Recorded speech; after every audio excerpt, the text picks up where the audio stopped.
우리 다 같이 사도신경으로 신앙 고백하겠습니다.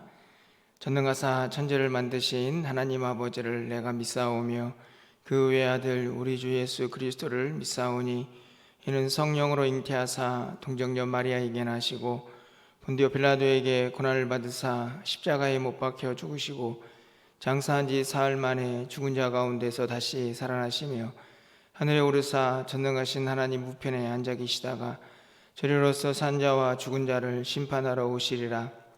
성령을 믿사오며 거룩한 공예와 성도가 서로 교통하는 것과 죄를 사하여 주시는 것과 몸이 다시 사는 것과 영원히 사는 것을 믿사옵나이다. 아멘. 찬송가 597장 찬양드립니다.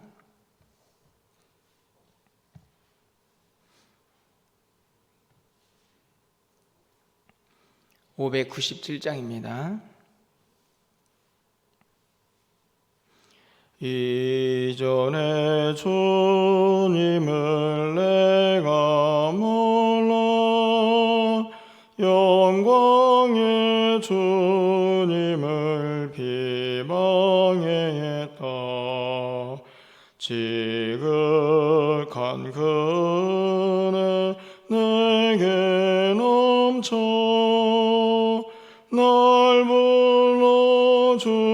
불러주시니 고마워라. 나 받은 달란트 얼마론가 나 힘써 그것을 남기어서 갑절로 주님께 바치오면 충성된 종이라 상 주시리. 전하고 무능한 너에게도 귀중한 직분을 맡기셨다. 그 은혜 고맙고 고마워라.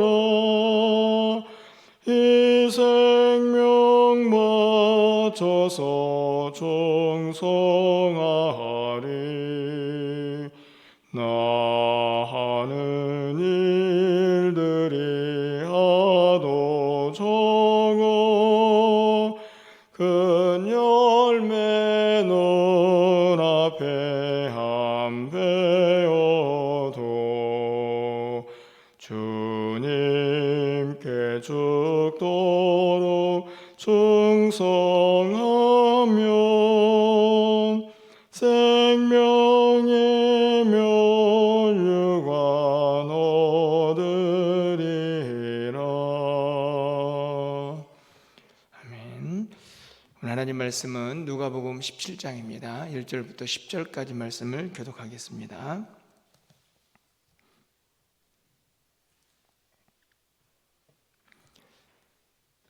누가복음 17장 1절부터 10절까지 말씀을 제가 읽어드리도록 하겠습니다. 신약성경 124쪽에 있습니다. 예수께서 제자들에게 이르시되 실족하게 하는 것이 없을 수는 없으나 그렇게 하게 하는 자에게는 화로다. 그가 이 작은 자 중에 하나를 실족하게 할진대 차라리 연자 맷돌이 그 목에 매어 바다에 던져지는 것이 나으리라. 너희는 스스로 조심하라. 만일 내 형제가 죄를 범하거든 경고하고 회개하거든 용서하라. 만일 하루에 7번이라도 내게 죄를 짓고 7번 내게 돌아와 내가 회개하노라 하거든 너는 용서하라 하시더라.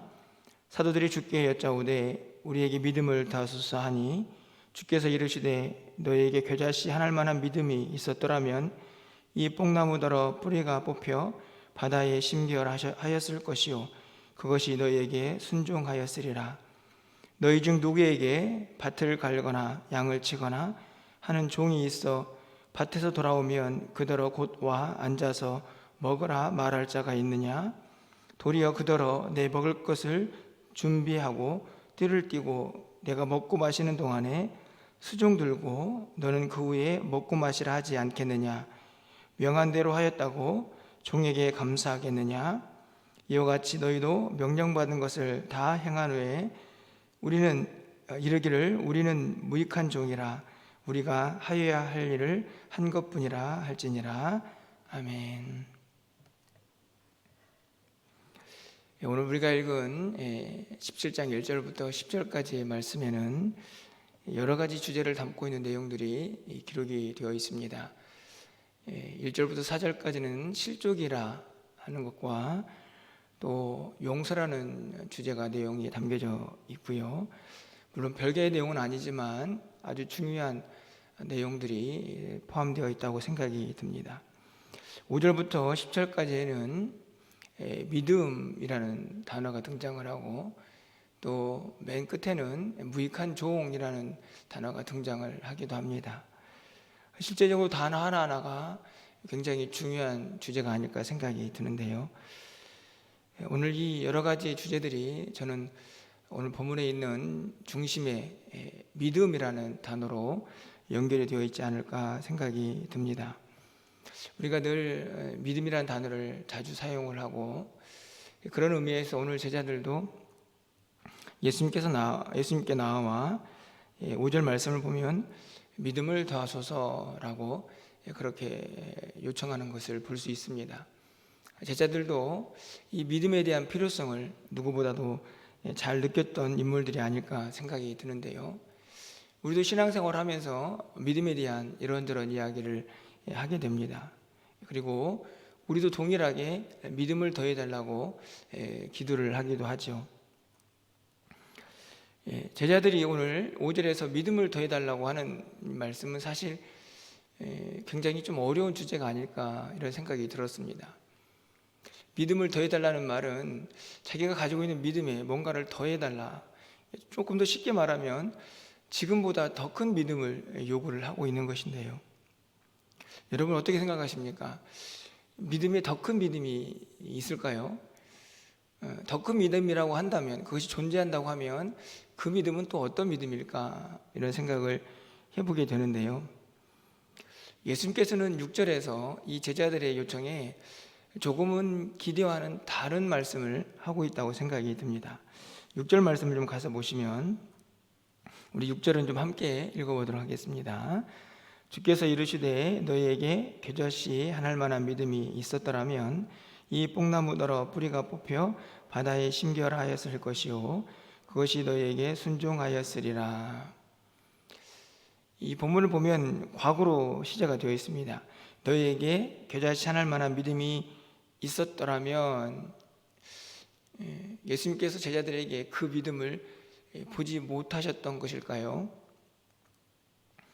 믿음을 더하소서라는 말은 믿음이 있는데 거기에 뭔가를 더해달라, 이렇게 말하는 제자들에게 너희들의 과거를 보면 믿음이 있었던 것 같지는 않다, 이런 말씀을 하고 계시는 것 같습니다. 왜냐하면 겨자씨만한 믿음, 겨자씨만한 믿음은 그냥 만약에 문자적으로 해석을 한다고 하면 겨자씨는 잘 보이지도 않은 아주 작은 씨앗인데요, 그 씨앗만한 믿음도 보이지 않는다, 이런 의미로 해석이 될 수가 있기 때문이죠.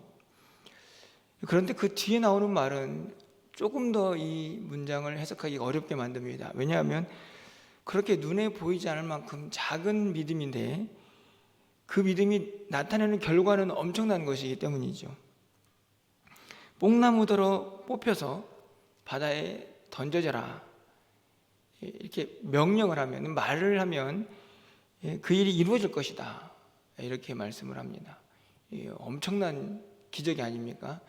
말로 뽕나무한테 바다로 던져져라, 옮겨져라 하면 그것이 이루어질 것이라고 말씀을 하고 계시기 때문입니다. 6절에 있는 문장을 정리를 해보면 보여지는 믿음은 보이지 않을 만큼 작게 느껴지는데 그 작은 믿음이 이루어진 결과를 보면, 예상되는 결과를 보면 매우 엄청난 것이라는 것을 알 수가 있습니다. 결국 이 말씀에서 예수님이 정말 하고 싶은 이야기는 무엇일까를 생각해 보게 되는데요. 믿음을 더해달라, 더 큰 믿음을 달라라고 말하는 제자들에게 예수님께서 정말 말씀하시고 싶은 것은 믿음의 크기는 아닌 것 같습니다. 겨자씨만한, 눈에 보이지 않을 만한 그런 믿음도 큰 일을 이룰 수 있다, 이렇게 말씀을 하고 계시기 때문이죠. 결국 예수님께서 이 말씀을 통해서 우리에게 요구하고 계시는 것은 믿음의 크기의 문제가 아니고 믿음의 순도의 문제가 아닐까 생각이 듭니다. 얼마나 순수하게, 얼마나 절대적으로 예수님을 믿느냐 하는 것이죠.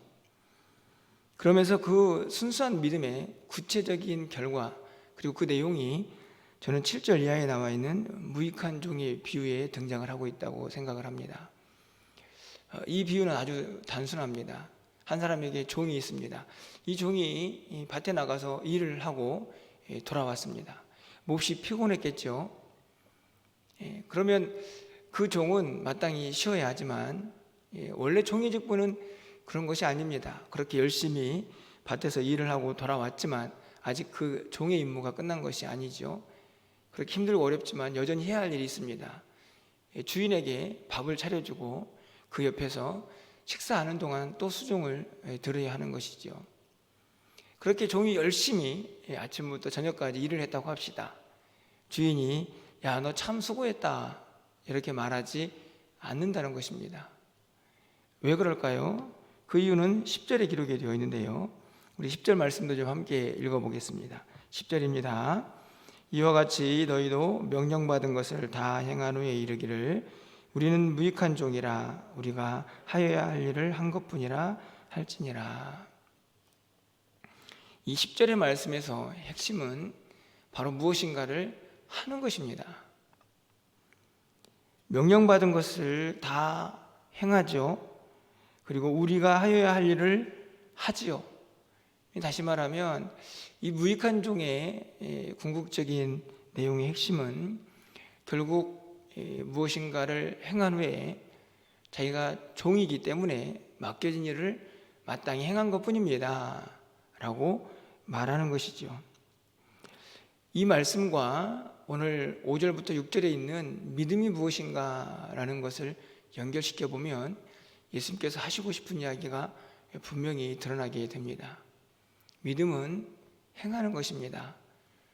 정말 주님이 원하시는 믿음은 아는 것이 아니고 그것이 아무리 작든지 간에 행할 때에 역사가 일어난다 하는 말씀을 하고 계시는 것이죠.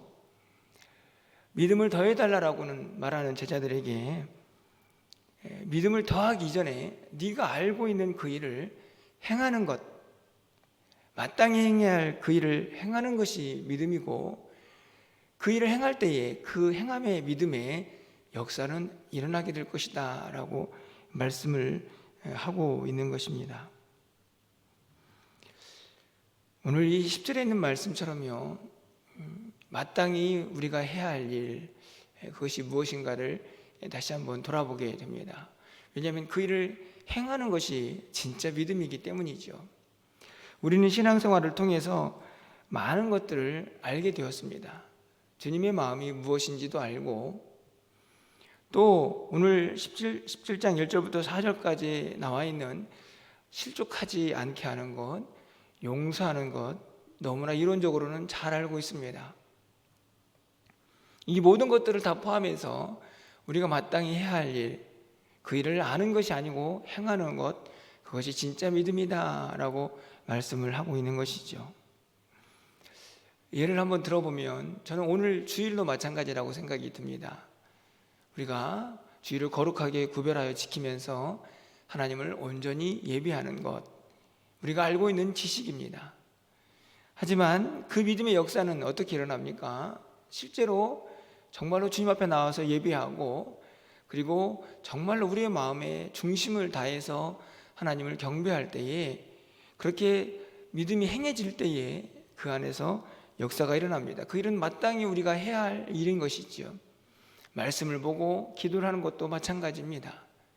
우리가 아는 것에서 그치는 것이 아니고 마땅히 행해야 할 그 일을 행할 때에 믿음은 드러나고 역사는 일어나게 될 것이라는 사실을 분명하게 말씀하고 있는 것입니다. 이어지는 1절부터 4절까지의 말씀도 조금 동떨어져 있는 것처럼 보여지지만 저는 오늘 우리가 믿음이 무엇이고 행함의 믿음을 생각할 때에 동일하게 적용이 된다고 생각이 됩니다. 2절 말씀을 좀 가서 보시면 그가 이 작은 자 중에 하나를 실족하게 할진대. 이 실족이라는 단어가 일반적으로 큰 사람, 여기서 작다고 했으니까요.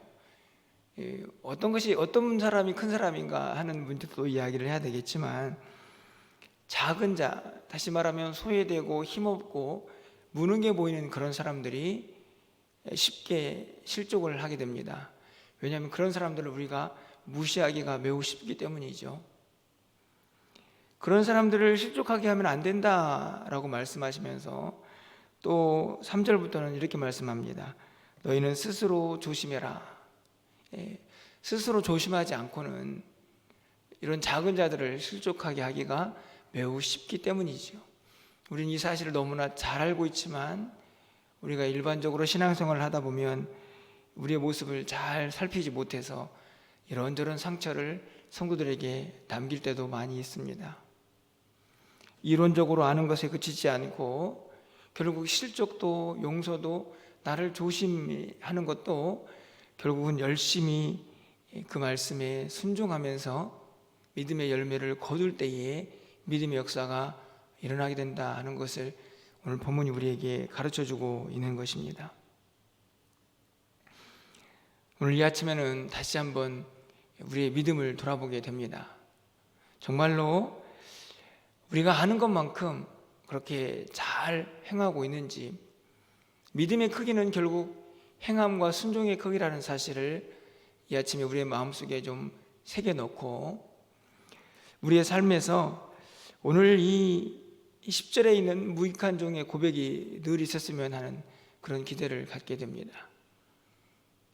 대단히 많은 것을 행하지는 못할지라도 우리가 알고 있는 그 믿음을 최선을 다해서 순종하고 행한 후에 제가 이 정도 많이 행했습니다, 제가 이 정도 믿음을 가졌습니다 라고 자랑하는 게 아니고 제가 마땅히 해야 할 일을 한 것뿐입니다 라고 그렇게 겸손한 고백을 행하면서 우리의 삶에서 믿음의 역사를 경험하는 그런 신앙생활, 오늘 본문이 우리 주님을 통해서 우리에게 그것을 요구하고 있지 않나 생각하면서요, 이 아침에 기도할 때는 그런 믿음, 그런 순종과 행함의 믿음을 간직하고 그것을 행한 후에 겸손의 신앙 고백을 할 수 있는 우리 모두가 될 수 있도록 간절히 주님 앞에 기도하며 그 기도의 응답을 여러분 맛보는 저희 여러분이 되시기를 간절히 소망합니다.